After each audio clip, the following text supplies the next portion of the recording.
Eto, si Robin Padilla po, mga kababayan, ngayon ay nagbabanta ng magkakaroon daw ng kaguluhan. Kapag ito daw si Digong ay namatay doon sa dahig. Bakit GP? Bakit nagbabantayan? Ang pagbabanta po nitong si Robin Padilla, mga kababayan, ay ito. Sabi niya, mas magulo. PH stability at risk if Duterte's health declines in ICC detention. The Philippines could face major instability if something bad happens to former President Rodrigo Duterte in The Hague, according to Senator Robin Padilla. Translate nyo ba to sa English? Kasi diretso eh. Diba? Hindi ko alam kasi hindi naman marunong mag-English to. Padilla explained that Duterte's health is tied to the nation's stability given his massive influence over many Filipinos. Duterte, who turned 80 on March 28, ngayon April 2 na, late na to is currently detained at the International Criminal Court facility in the Netherlands pending a trial on drug war-related charges that did not stop his supporters as hundreds of thousands of Filipinos celebrate his birthday in a show of solidarity. Okay, kala ko ba 32 million kayo? Hundred of thousands lang, hindi pa umabot ng 1 milyon. Tita Kai, kala ko 32 million sila, bakit hindi umabot ng 1 milyon? Sorry guys, hindi ko pinakita yung kasi may bad dito sa article na to. Meron ditong may talong na pinapakita, buwisit na to. Pero mo yung kanilang advertisement, buto. Ang sama. Sabi ni Robin, para sa akin, kung gusto natin talaga ng stability sa bansa natin, hindi natin dapat ginawa. He said about Duterte's arrest and turnover to the ICC. Paano kung may mangyari kay Mayor ngayon? Dito ay mas magulo. Ayan. Yan tayo mga kababayan. Yung health ng isang tao, 'di ba nagtataka nga ako ano sabi Tita Carclea nung mister mo? O ang sabi pa ng ibang mga tao, bakit ang mga Pilipino napakabobo mag-isip? Bakit mas kinakampihan nila yung killer ng kanilang countrymen? 'Di ba? Na kung saan inaakusahan ito ng murder. Bakit ganon? Hindi ko rin po malaman kung bakit ganon ang mga utak ng mga Pilipino Marahil naloko, marahil nabudol. 'Di ba? Bakit daw dapat hindi daw ito inaresto? Sabi kong ganon, kung hindi aarestohin ito, para saan na nagkaroon tayo ng freedom, yung mga kababayan natin na idulog ito sa ICC? At sino pa ang magpaparusa sa kanila kung halimbawa, mga kababayan, ay hindi ICC ang paglalagakan o huli or aaresto kay Digong Duterte? Remember what Robin said. Di ba sinabi niyang ganon, pwede naman dito sa Pilipinas na tayo ang boss. Bakit doon pa sa ibang bansa na hindi tayo boss? Yun nga That is exactly our point. Kaya ayaw ng mga biktima, pamilya ng mga biktima, nalitisin dito at iabla si Digong sa Pilipinas sapagkat alam nila hindi nila makukuha ang hustisya dito. Alam nila kayo ang boss dito At isa pa, tanga ka Robin Padilla, paanong lokal, paanong bansa natin ang kukuha at dadampot kay Digong? Wala naman nag-file ng case against Digong Duterte dito sa Pilipinas. So ibig mo bang sabihin, walang GP, walang nag-file? Wala talaga. Walang nagtahas, walang sumubok kasi alam nila ang sitwasyon. Mga kababayan, baka yung mga kaso na yan, 'di ba? Alam niyo naman ang gagawin nila diyan Gagawin lang nilang clown, gagawin lang nilang perya, gagawin lang nilang kengkoy. 'Di ba? I-delay lang nila 'yan, baka mabayaran pa kung sino ang mga kaya nilang bayaran. Remember Bato de la Rosa? Mga kababayan, look at their network. yung mga kakilala ng kakilala, papaalis na lang si Digong. Nakahanap pa ng kakilala para kausapin yung yung piloto para ito ay takutin, para ito ay pagbantaan. Ganon sila, mga kababayan. Kalawak ang kanilang network. Oh. Hindi po ba? Oh. Sabi ni he claimed that those in power should have such foresight and prioritize the country's interest over personal agenda. Uy, look who's talking, mga kababayan. Pinagsabihan pa ang gobyerno, pinagsabihan pa ang Pangulo, mga kababayan, dapat daw i-priority ang country's ang country's interest over personal agenda. Samantalang sino ba ang may personal agenda? Kayo dapat, mga senador, ano ba dapat, di ba? Interest ng bawat Pilipino ang inuuna ninyo, hindi yung iisang tao over doon sa 30,000 na napatay ng extrajudicial killings, ng war on drugs. Ako, wala na atang bubukas dito, Ma'am, Aula Joy Vlogs eh. 'Di ba? Talagang kahit anong gawin mo dito kasi unang-una, bakit nga ba GP ganyan si Robin Padilla? Ako, naniniwala ako na itong si Robin Padilla ay tumatanaw ng utang na loob. Ano ba yung utang na loob niyan? Siya lang naman po yung nagbigay ng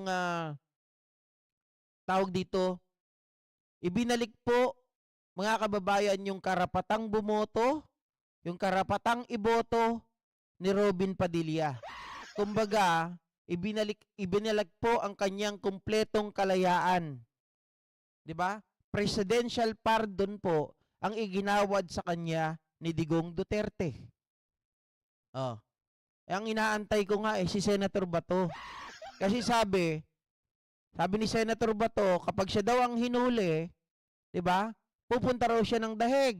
At pagpunta ng Daheg, nahuli na, etong si Senator Robin ay sasama daw. Tingnan ko lang kung sasama siya sa loob ng pihitan. Kung sasama siya sa loob po ng selda ng Daheg. Sabi ni Ma'am Carmen Lee. Wala naman utak si Padilla, labon lang alam niyan, sayang pasweldo sa kanya. Kaya nga mga kababayan, alam nyo ba, sabi niya pa kahapon, hindi na raw siya tatakbo sa 2028 kasi kota na raw siya. Patay tayo dyan. May tigagawa ng script si Binoy, alam natin parang balding walang laman ang ulo niyan. Kaya nga eh. 'Di ba? Nagtaka ako dito, English eh. Kasi sabi niya pa kasi ngayon nakita natin ang impact ni Mayor, mali-mali pa sabi niya rito. Kasi natin ngayon nakita natin ang impact ni dalawa yung natin eh. Kasi natin ngayon nakita natin ang impact ni Mayor sa mga tao. Igagamble ba natin na sasabihin natin okay naman, hospital doon, alagaan natin? Parang kinokonsensya niya pa, mga kababayan, ang administrasyon ni Pangulong Bongbong Marcos. Kasi kung ganito tayo, lagi natin iisipin, ano ba talaga ang totoo? Sino ba ang mas nakararami? Di ba may survey naman na lumalabas na mas marami po, ilang percent ata yun, nakalimutan ko yung eksakto, mga ka-GPnatics, pero mas marami po, mga Pilipino, ang talagang naghahanap at talagang gustong gustong makulong at mahuli po ng ICC itong si Digong Duterte at mapagdusahan niya po ang kanyang mga kasalanan. 'Di ba? Kahit si Sara Duterte sa sa survey, mas marami po ang gusto siyang ipa-impeach.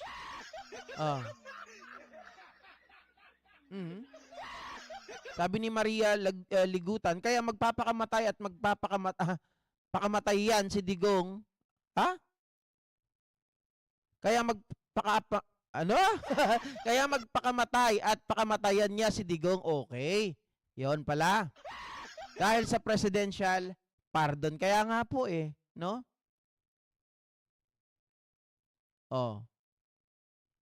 Sabi ni Robin, kung meron talaga tayong existing na tinatawag, inayos ang security ng bansa natin, eh siguro number 1 yan. Ang isipin natin ngayon, ang health and survival ni Mayor. Alam nyo, nakatuon lang ng pansin si Robin Padilla sa isang tao lang. Sa pagtatagal nila doon sa ibang bansa, to tell you honestly, may trabaho sila. Si Sarah may trabaho. Si Robin dapat may trabaho. 'Di ba? Pero, 'di ba, GP, naka-break sila? Yun nga eh. Naka-break sila. Pero, alam nyo, sa isang tao na gusto talagang matuto, he should at least yung kanyang oras ay gamitin po sa may kapararakang bagay. Ano yung may kapararakang bagay? Alam nyo si Robin Padilla, lack of knowledge. 'Di ba? So dapat ang gawin niya ay mag-aral. Ang dapat gawin niya, magkaroon ng due diligence sa sarili niya at magsumikap na matutunan yung proseso sa batas, sa paggawa ng batas, kahit yung simpleng sa plenaryo lamang, mga kababayan, yung mga di ba? I move. Dapat ayus-ayusin niya. Oh. For now, Padilla expressed gratitude to the Dutch government care of Duterte while in detention. He noted that he was given a medical checkup soon after his arrival in The Hague. Of course. Kaya nga, ayaw nilang pakawalan basta-basta to eh. Di ba? Dahil gusto nila na makasiguro sila na at maalagaan nila at matitingnan nila yung kalusugan ng matanda. Oh. Ang realidad, wala ka sa bansa mo, kahit sabihin mong first class alaga, iba pa rin na ikaw ang nasa bansa mo. Oo naman. Naniniwala ako dyan, mga kababayan. Wala nang mas tatamis at wala nang masasarap pa. 'Di ba? Kung hindi yung sarili mong bansa. Ang problema, sa inyo, iba ang kahulugan ng sariling bansa. Kapag sariling bansa nyo, Pilipinas, niloloko nyo lang ang tao. Kapag sariling bansa nyo, kayo ang boss dito. Oh, yun lang yun. Wala nang iba. Oh, ayan. Ito ang rason kung bakit mas gusto ko si Manny Pacquiao over dito kay Robin Padilla. Si Manny Pacquiao, kahit na ganon, mga kababayan, may pagtsatsaga, nag-aaral. Makikita pa rin natin ang pagiging Bisaya. 'Di ba? Lumalabas kapag siya ay mabilis magsalita, nagkakamali talaga, nag-stutter, nagmamumble yung kanyang bibig, 'di ba? Tapos naglo-loading, ganoon naman normal tao, naglo-loading 'yan. Pero what good thing about dito kay Manny Pacquiao is that pinag-aaralan niya ang lahat ng bagay. Eh may nagawa na 'tong mga batas. Eh si Robin Padilla, ilang taon na? 3 taon. Ano na ang nagawang batas ni Robin? Mayroon na ba kayo nabalitaan? Wala. Diba? Wala. Tae. Kakain, mga kababayan. Tapos, mamaya, anong gagawin? Kayabang-yabang pa, diba? Pati yung mga abogado, pinapagalitan niya. Eh samantalang yung mga abogado pala na pinagalitan niya noon, eh mas wala pala siya kalingkingan itong si Robin Padilla ng kaalaman noon. Ayaw lang siya. Ayaw lang talaga siyang patulan. Di ba, Tita Josephine? Oh. Generous si Pacquiao. Oh. Hindi, kung ako talaga papipiliin, sa pagiging senador mga kababayan, I go for Manny Pacquiao over dito kay Boy Silly. Na wala naman, puro angas lang, wala naman laman ng utak, 'di ba? Si Robin lagalag, walang alam 'yan. Kain lang alam 'yan ka GP. Kaya nga, 'di ba? Kayabang-yabang pa sa sarili niyang komite. Eh wala namang kayang ipagyabang. Diyos ko. Doc Peli Perez, shoutout sa'yo ha. Sabi ni Pipotsky, si Manny mahal ang bayan, si Binoy ginagamit ang bayan. Hindi lang ginagamit ang bayan, ginagamit pa si Digong Duterte, mga kababayan. Bakit yun nasabi? Di ba may sariling payag si Senator Robin Padilla na sabi niya gano'n, naputulan daw sila ng ulo kasi wala yung crowd drawer nila. Kaya ngayon tagilid sila, nangangamba siya. At nakita natin ang resulta na wala si Digong. Kasi mga kababayan, itong mga artista na to, kahit artista sila, malaki pa rin talaga ang tulong ni Digong sa kanila eh. Kaya kung saan-saan nila binibitbit tong matanda, ang problema, matanda na nga, ginagamit pa nila para sa sariling interes. Diba? O, sabi ni Tita Josephine, propaganda lang pala yung sinasabing para may representative ang mga Muslim. Ayun pala, kakampi lang sa Duterte. Alam nyo, nakaka-BS itong sinasabi nila na to eh.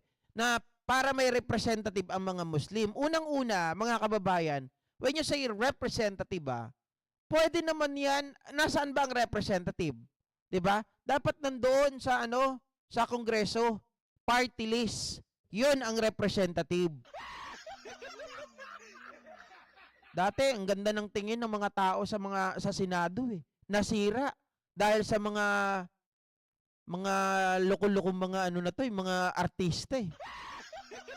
Ilan na lang sa artista yung matatawag kong matino.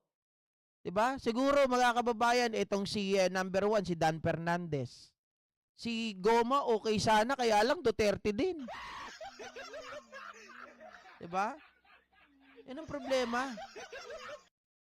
Doon tayo lagi napupunta sa utang na loob. Pwede bang utang na labas naman? Halaka. Oh. Sabi ni Orlando de la Cruz, anong Robin sa batas, nuknukan bobo at mangmang na tao yan po. Bro, anong balita na yung bahay ni Robin na pinagbabaril ng salamin? Ako, mga kababayan, halatang halata naman na mukhang sila lang dalawa ng misis niya nag-away. Hindi, opinion lang kasi nung inano natin yon, inimbestigahan natin, putya, galing lahat mga kababayan sa loob eh. Diba? Galing lahat sa loob. Kasi kung ikaw raratrat, dapat galing sa labas. Oh. Sabi ni White Knights, fake na Muslim yan si Robin Abdul Jakul. Loko.